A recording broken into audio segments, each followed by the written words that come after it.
Are you ready to have your mind blown by a book? If so, this is the video for you. I'm Jeffrey David Hartford. This is Coach's Corner. Welcome. Today's author is Dr. Joe Dispenza. Dr. Joe is a chiropractor by trade, and his backstory is such that he was in the middle of a race riding his bike. He got hit off his bike from a Ford Bronco and shattered his entire spine. After 4 different doctors gave him their opinion and said he needed Harrington rod surgery, which is when you have 2 large rods inserted along your spine for him to be immobilized and give the spine time to heal, he decided after thinking about it, that wasn't for him. He knew as a chiropractor that's the same advice he would give to everybody else, but he just knew in his heart he could not do that. He needed to make sure that when he recovered, and recover he knew he would, he wanted to make sure that he would still be able to do everything he wanted to do.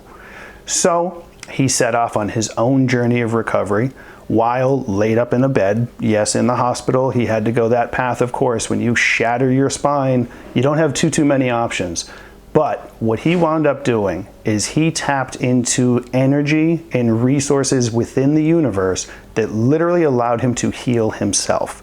As he tells the story, he visualized little guys going to work repairing his spine.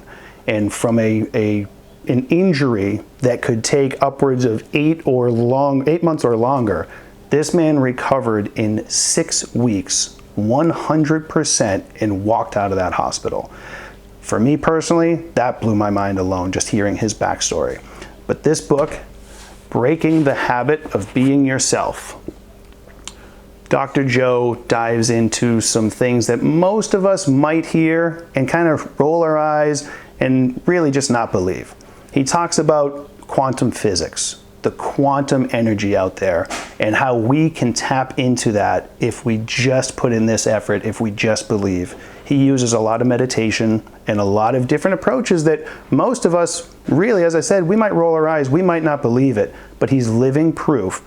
And what I love about his message, he ties in this idea of this quantum that most people don't know a whole lot about, and he ties that with science. They have over 8,500 brain scans of people that he has worked with himself in a meditative state, and seeing the brain change as these people go on to repair themselves. He has examples of people who were blind that can now see. They had cancer, they're now in complete remission. They were deaf, they can now hear. And many, many more examples just like this. People with Parkinson's who no longer have Parkinson's. This is absolutely incredible to me. And if I can learn how to tap into this and we can improve ourselves, I want you to do the same. And starting with his book is a great way to go about it. Now, if you'll bear with me and I find a few spots, there's a couple of areas from this book that I'd like to share with you.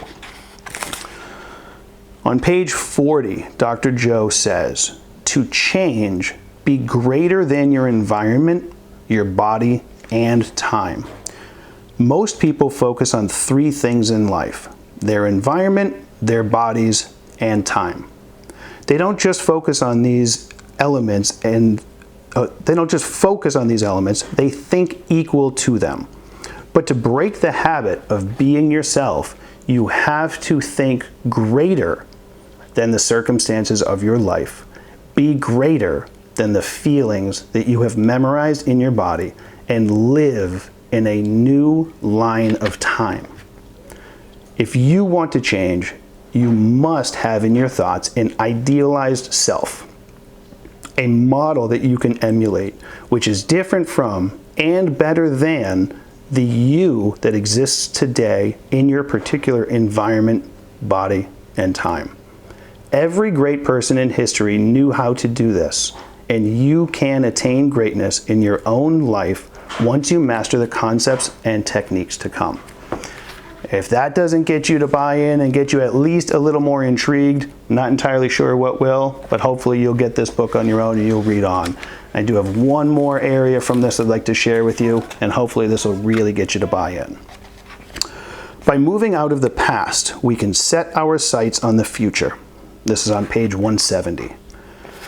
Think about how much of your creative energy is tied up in guilt, judgment, fear, or anxiety related to people and experiences from your past. Imagine how much good you could do by converting any destructive energy to productive energy. Contemplate what you could accomplish if you weren't focused on survival, a selfish emotion, but instead worked to create out of positive intentions, a selfless emotion. Ask yourself, what energy from past experiences in the form of limited emotions am I holding on to that reinforces my past identity and emotionally attaches me to my current circumstances? Could I use this same energy and transform into an elevated state from which to create in a new and different outcome? I don't know, guys. For me, this stuff really got me in. I work my meditative practice on a regular basis. I don't think I'm quite to the level of Dr. Joe yet, but I'm ready to work at it, and I hope you are too. If that's something you're interested in and you want to continue to improve yourself, I think you should stick around. We've got some more videos coming that'll do the same thing for us. Thanks so much for spending your time with me. If you like this video, like it, subscribe, comment, and share, and I'll see you next time. Thank you.